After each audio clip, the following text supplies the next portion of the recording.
tämmöisissä varusteissa meidän potilaat sitten meidät hoitajat täällä kohtaa. Maskithan on tällä hetkellä 6 vuotta vanhoja. Ja niistä tulee ihottumaa ja ne hajoaa käsiin. Mun poika sanoi mulle, että äiti, mä annan sulle pusun, jos sä et tukkaa enää kotiin. Lauantaina soitin keskussairaalaan, että nyt on pakko tehdä jotain, että tämä mies kuolee käsin täällä. Se on hyvä pitää mielessä, että tämä on nyt vaarallisin tauti 100 vuoteen.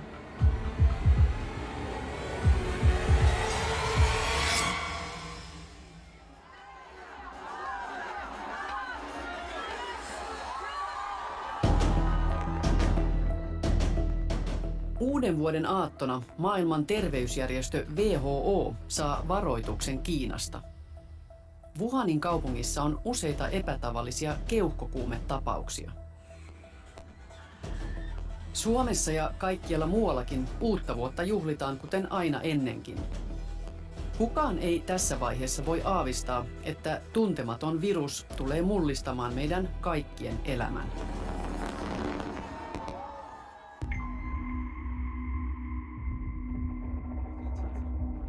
Tammikuun alussa tutkijat kertovat löytäneensä uuden koronaviruksen.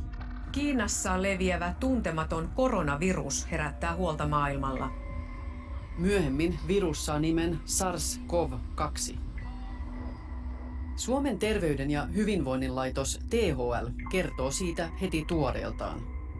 Tämä on ote ensimmäisestä koronatiedotteesta.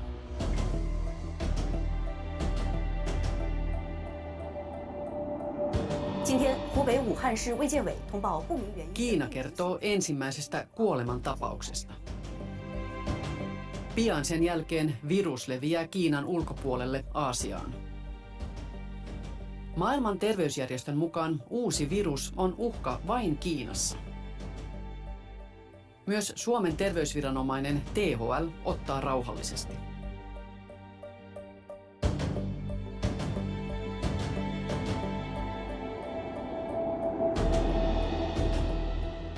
Viikkoa myöhemmin virus on jo levinnyt muun muassa Yhdysvaltoihin, Ranskaan ja Kanadaan.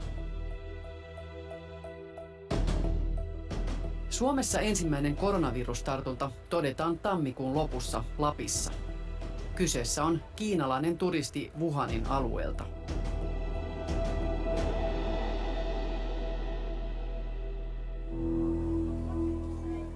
Päivää myöhemmin maailman terveysjärjestö muuttaa kantansa. Se julistaa maailmanlaajuisen hätätilan koronaviruksen takia.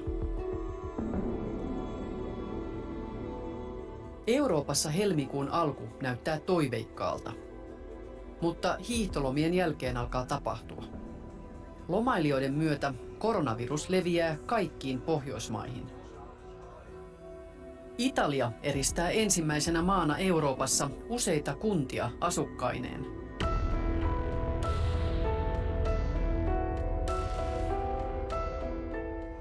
Helmikuun loppuun mennessä koronavirus on levinnyt lähes 60 maahan.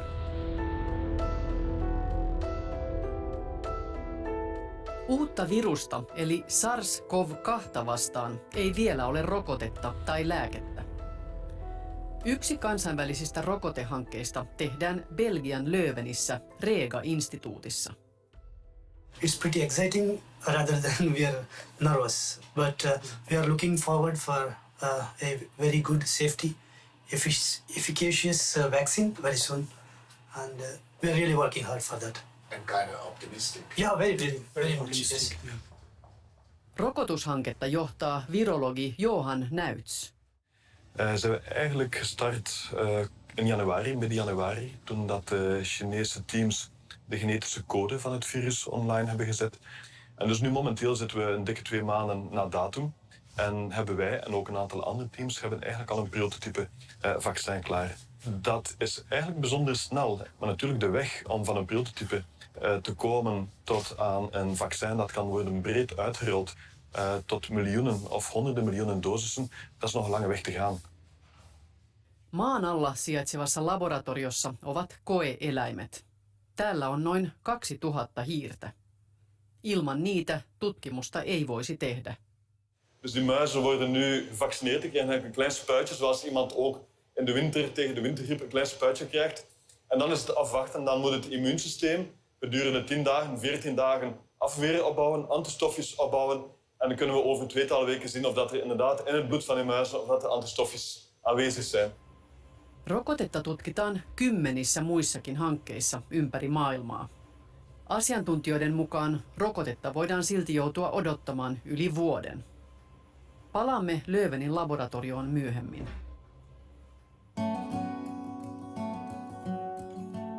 Brysselissä puolen tunnin ajomatkan päästä Löövenistä länteen asuu suomalaisperhe Katariina ja Jyrki Sura sekä 5-vuotias Arttur. Katariinalla koronaan viittaavat oireet alkoivat maaliskuun puolessa välissä. Ja alkoi kurkkukipu, yskä, ruokahalu meni, makuaisti, hajuaisti meni. Yhtenä päivänä ihan yhtäkkiä tuli jotenkin semmoinen ihan järjetön uupumus. Ja öisin ollut nyt aika rivakoita yskän kohtauksia, että niihin herää ja ne on sitten aika pitkiä, että ei muutamalla rykäyksellä niistä selviä. Sitten kohtausten jälkeen on aika kipeä yläkroppa. Että.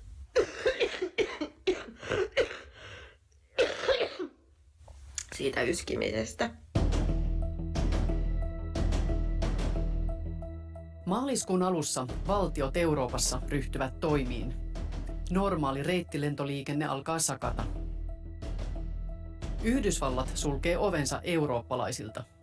Moni valtio julistaa hätätilan.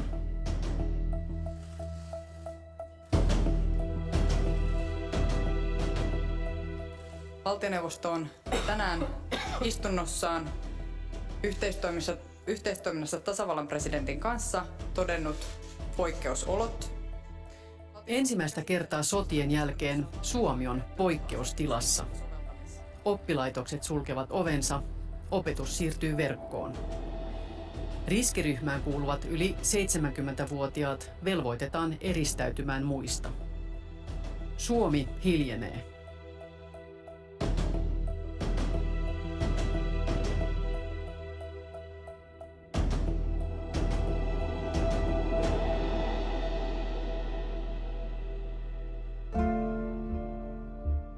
Ulkomailla, kuten Espanjassa, talvehtivia suomalaisia alkaa pyrkiä kotiin. Joo, viikonloppu on tulossa ja vähän on surupuserossa. Täältä Fuengirolasta ei näytä pääsevän mihinkään ja lentoyhtiö sanoi, että älkää olko yhteydessä ennen kuin 2 päivää ennen sitä lentoa, kun on tilanne päällä ja kauheasti ihmisiä yrittää kotiin. Ja mä olin tietysti semmoinen pöllö, että mä uskoin. Ja sitten tiistaina se valkeni, että ei ole lentoa.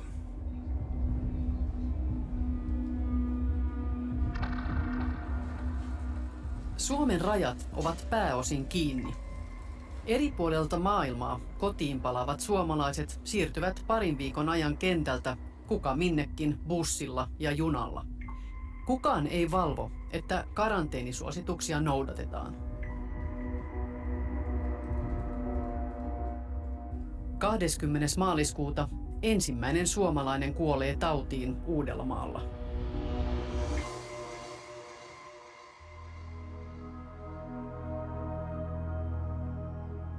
Osa sairastuneista saa heti rajuja oireita. Anne kertoo puolisonsa tilanteesta anonyymisti, sillä hänen perusterve keski-ikäinen miehensä on edelleen sairaalassa. Yhtäkkiä hänellä nousi erittäin korkea kuume ja se kuume lähti sahaamaan sitten, että kuumelääkkeillä yritettiin sitä hoitaa. Noin viikon kuluttua Anne vie miehensä terveyskeskukseen. Kokeiden jälkeen mies lähetetään kotiin. Koronatestiin hän pääsee vasta seuraavana päivänä. Lauantaina soitin taas terveyskeskussairaalaan, että nyt on pakko tehdä jotain, että tämä mies kuolee käsin täällä. Vielä samana iltana Anne ajaa miehensä sairaalaan. Niin hän oli sitten jo ihan niin kuin hengenvaarallisessa tilassa, että Hänellä laitettiin saman tien se happimaski, että hän olisi tukehtunut muuten, jos me ei oltaisi lauantaina mennyt. Sairaalat valmistautuvat epidemiaan. Moikka! Mun nimi on Päivi. Mä oon ammatiltani kätilö. Mä työskentelen Tampereen yliopistollisessa sairaalassa. Kätilön työt vaihtui koronakohorttiin, jossa me hoidetaan sairastuneita ja epäilyjä. Mä opettelin uuden työn muutaman päivän perehdytyksellä. Onneksi me saadaan jatkuvaa koulutusta ja tukea. Mä oon itse tosiaan teho-osastolla töissä, joka on näitä COVID-19 teho-osastoja. Se tunne, mikä mulla on, niin se ei ole missään nimessä, se ei ole pelkoa. Se on ehkä tervettä kunnioitusta tätä koronavirusta kohtaan. Kun mä läksin yövuoroon töihin, mun poika sanoi mulle, että äiti, mä annan sulle pusun, jos sä et tukkaa enää kotiin. Mä lupasin tulla, mutta kyllä tää pelottaa mua silti. Katukuvaan nousee uusi ilmiö, Driven testauspisteet. Myös MOT:n kuvaajalla Janne Järvisellä on jo viikon ajan ollut koronaan viittaavia oireita. Maailman terveysjärjestö suosittaa testaamista kaikissa koronaepäilyissä. Suomessa etusijalla ovat riskiryhmät ja sosiaali- ja terveysalan henkilökunta. Mutta edes kaikki hoitajat eivät pääse testeihin. Tautiekologian tutkijatohtori Tuomas Aivelo pitää ongelmallisena, että maaliskuussa testauskapasiteetti oli rajallista. Samalla loppui tartuntaketjujen jäljittäminen. Kykyä tarttua niihin tartuntaketjuihin, testauskapasiteetti, käsitystä siitä, että miten eri alueilla tehdään testausta. Kaikki sellainen on niin kuin vähän hakusessa. On tullut vähän sellainen fiilis, että tässä eletään vähän sellainen päivästä päivään mentaliteetillä. Ja tavallaan ratkotaan tilanteita sitä mukaan kuin tekee, niin tavallaan tällainen pitkä aikaväli on heikoissa kantimissa. Joo niin, nyt mä oon täällä osastolla työn touhussa ja tämmöisissä varusteissa meidän potilaat sitten meidät hoitajat täällä kohtaa. Maaliskuun aikana koronaepidemia leviää käytännössä koko maailmaan. Terveydenhuollon käyttämät suojavarusteet alkavat olla loppu. Sosiaali- ja terveysministeriö päättää avata varmuusvarastot. Tämä päivä on historiallinen päivä.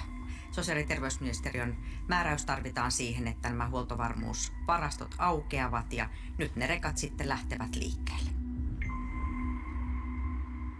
Tartuntoja on ennen kaikkea Uudellamaalla, joten maakunnan raja suljetaan henkilöliikenteeltä.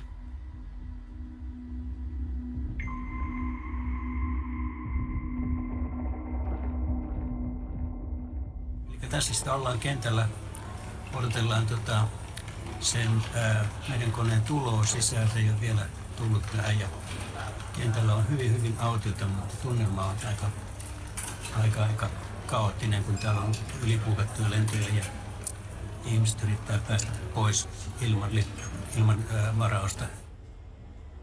Huhtikuun alussa myös Unto Aikas pääsee vihdoin Suomeen. Hän saa lipun Malagasta yksityisten henkilöiden järjestämälle tilauslennolle. Kaikki ulkomailta Suomeen saapuvat matkustajat velvoitetaan välttämään liikkumista kodin ulkopuolella ja olemaan erillään muista. Viranomaiset ovat heränneet ja nyt lähetetään hoitohenkilökuntaa lentoasemalle. Niin piti se lappu täyttää tuolla. Eli meidän piti tällainen terveystarkastus käydä läpi. Täyttää omat tiedot ja tämä oma tilanne ja sitten kun sen oli täyttänyt, sitten sairaanhoitaja haastatteli. Eli mitä sulta kysyttiin? No kysyttiin, että ootko yskinyt, onko kuumetta, voitko hyvin. Vaimo hakee Unto Aikkaan lentokentältä kotiin 2 viikon karanteeniin. Annen mies on ollut teho-osastolla 2 viikkoa. Se pahin asia tässä on se, että ihminen ei pysty hengittämään omilla keuhkoillaan. Että nyt teho-osastohoidossa niin hänellä on semmoinen happimaski, joka sitten myöskin niin kuin, avustaa häntä hengittämisessä. Et 1 kerran on käyty sitten siinä pisteessä tai 2, että on lääkärit pohtinut hänen laittamistaan hengityskoneeseen, jolloin sitten hänet olisi nukutettu. Mutta tosi pelottavia hetkiä ollut ja ihan niin kuin se sahaava kuumekin, niin tämä koko tauti on sellainen, että se sahaa edestakaisin. Et yhtenä päivänä voi olla hyvä päivä ja ollaan positiivisella mielellä ja ajatellaan, että nyt se lähtee parempaan suuntaan ja sitten tulee yhtäkkiä iso takapakki. Miestään Anne ei ole päässyt tapaamaan. Tietenkin sitten on ollut sellaisia hetkiä, että ajattelee, että voi että olisi niin kiva vaan pitää kädestä kiinni.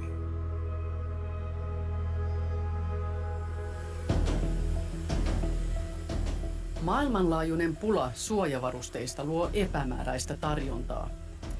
Osa Huoltovarmuuskeskuksen sairaaloille toimittamista hengityssuojista paljastuu vanhentuneiksi. Poliisi tutkii Huoltovarmuuskeskuksen miljoonakauppoja. MOT:n selvityksessä käy ilmi, että myös pyramidihuijaukseksi osoittautuneella OneCoinilla miljoonia tienannut havittelee suojavarustekaupoille.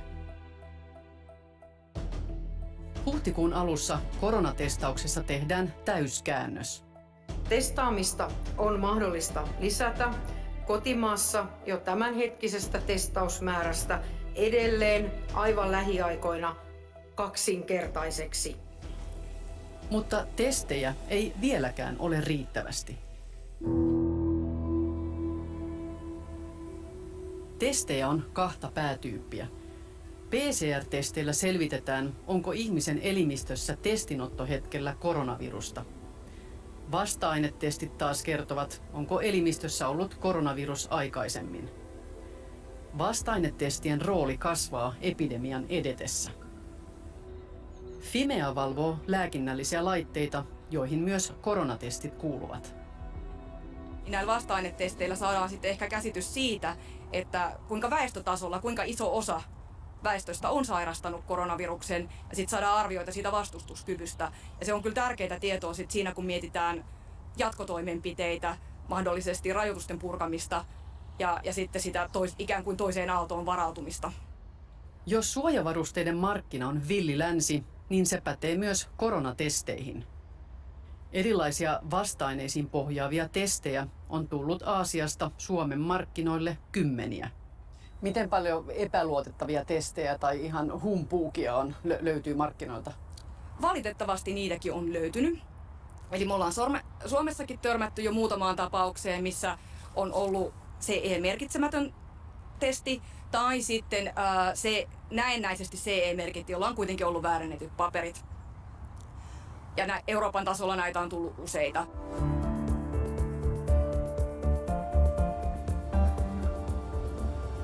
Me ylitettiin äsken Uudenmaan raja. Eilen tässä kohtaa oli vielä poliisin tarkastuspiste, mutta hallitus päätti yhtäkkiä avata rajat ja nyt tässä saa liikkua ihan vapaasti, mutta aika tyhjä täällä kyllä on. Olemme matkalla Turkuun katsomaan, miten vasta-ainetestiä käytetään. Pieni hyvinvointiyritys Adesso on Biotime-testin Euroopan virallinen maahantuoja. Ensimmäinen testipaketti ammattikäyttöön on juuri saapunut Suomeen Kiinasta. Tosiaan me on eka siis otetaan se verinäyte ja sitä tulee 1 tippa tulee tonne. Sitten sen jälkeen tätä puskuria, katsotaan tuleeko täältä mitään. Joo. Sieltä tulee sitten 3 tippaa, laitetaan tonne. Sitten tosiaan se odotusaika. Tää oliko se nyt sitten 15 minuuttia. Adesso tekee yhteistyötä saksalaisen lääke- ja diagnostiikka-alan yrityksen kanssa ja on myynyt 1 miljoona tällaista testiä Saksaan. Suomessa on ollut nihkeämpää. Me oikein kuviteltiin, että jes, nyt me tuodaan hieno tuote ja kaikki suorastaan niin kuin ryntää ottamaan sitä, mutta ei se sitten ihan niin mennyt. Suomen suurin sairaanhoitopiiri HUS selvittää parhaillaan vasta-ainetestien luotettavuutta. Lääkinnälliset testit eivät ole aikaisemmin kuuluneet Adesson tuotevalikoimaan. Yrittäjillä on kuitenkin pitkä tausta lääketeollisuuden alalta. Niin tämä voisi tuoda siihen nyt selkeästi niin kuin apua, että voidaan testata suuremmat määrät. Jos me lasketaan nyt tuommoisen testin hinta on ehkä noin 30 €, plus sitten siihen toki ne verikokeenotot ja muut päälle, mutta puhutaan kumminkin aika pienestä summasta. Kiinastahan on tullut nyt aika paljon sekundaa ja humpuukia, niin mistä te tiedätte, että tämä on oikeasti luotettava tuote? No se on tosi tarkkaa seurata ne tai niin kuin selvittää ne taustat, mikä se yritys on. Ja varsinkin se, että se yritys on siellä Kiinan valtion ja valtionhallinnon ja tullin ja näissä niin kuin kvalifioiduissa yrityksissä. Vaikka testi on jo hyväksytty Euroopassa, se on myös tarkoitus laatutarkistaa suomalaisessa laboratoriossa ennen kuin se tulee markkinoille. Mutta voiko testeihin luottaa? On ne aina jonkin verran epäluotettavia. Tarvitaan vaan niin kuin erilaisia testejä. Et ehkä niin kuin jos mennään nyt ihan niin, että tämä PCR on nyt se kiveen hakattu ja pidetään siitä kiinni, vaikka tulisi kuinka paljon vääriä negatiivisia esiin, niin silloin niin kuin me voidaan sanoa, että mikään testi ei ole luotettava. MOT:n kuvaaja Janne Järvinen saa koronatestinsä tuloksen. Se on negatiivinen. Kuitenkin koronaan liittyvät tyypilliset oireet jatkuvat. Lauantaina tuli tulos, että se on negatiivinen. Mitä tässä pitäisi tehdä? Onko tämä normaalia? Ja toiseksi se, että onko näitä tämmöistä jatkotestiä mahdollisuus, tai kannattaako sitä tehdä, tai miten te suosittelette? MOT on saanut useita yhteydenottoja henkilöiltä, joilla on ollut tyypillisiä koronaoireita, mutta testin mukaan he eivät sairasta tautia. Annen mies on ollut teho-osastolla 2 viikkoa. Silti hänen kohdallaan 2 ensimmäistä testiä näytti negatiivista tulosta. Oli se niin kuin aika hämmästyttävää, että se ei kertonut totuutta, ne 2 ensimmäistä. Ja tietysti se, niin kuin, että jos se ei kerro totuutta, niin siinä tapauksessa sitten ihmiset toimii väärin, eli levittää sitä tautia. Vasta 3.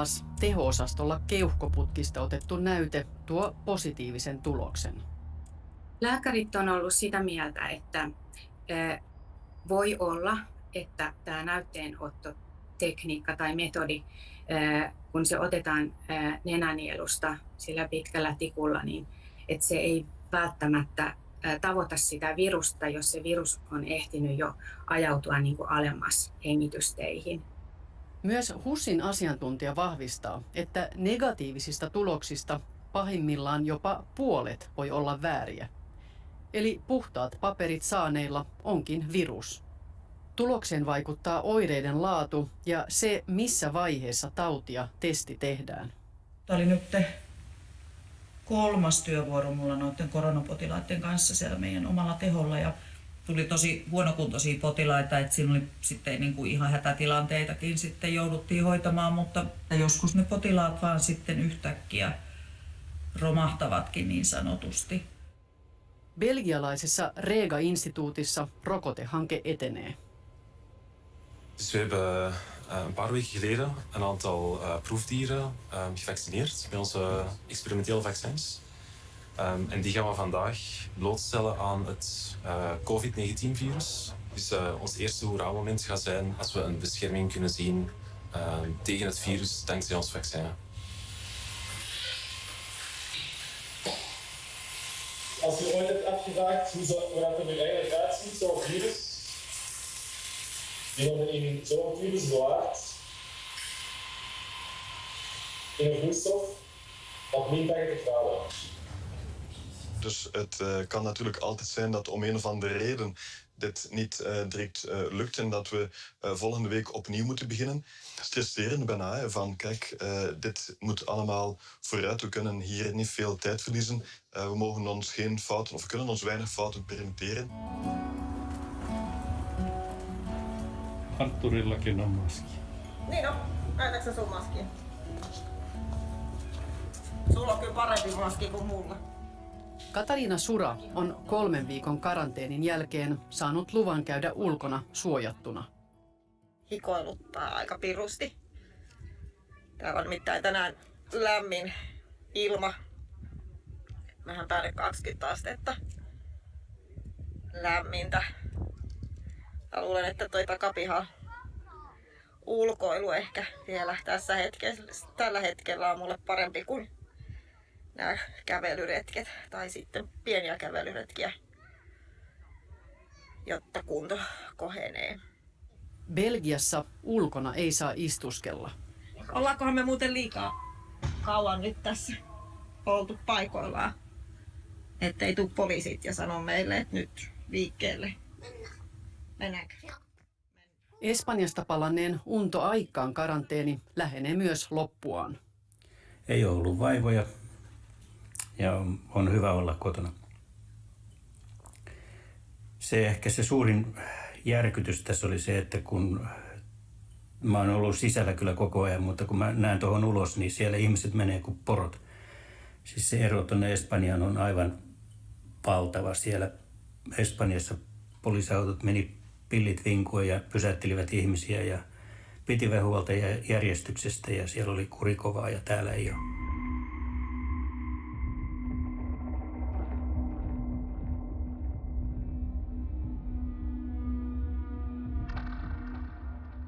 Sitten mä en ole ihan niin varma, että onko siitä niin hyvää käsitystä nyt Suomessa, mitä tehdään seuraavaksi.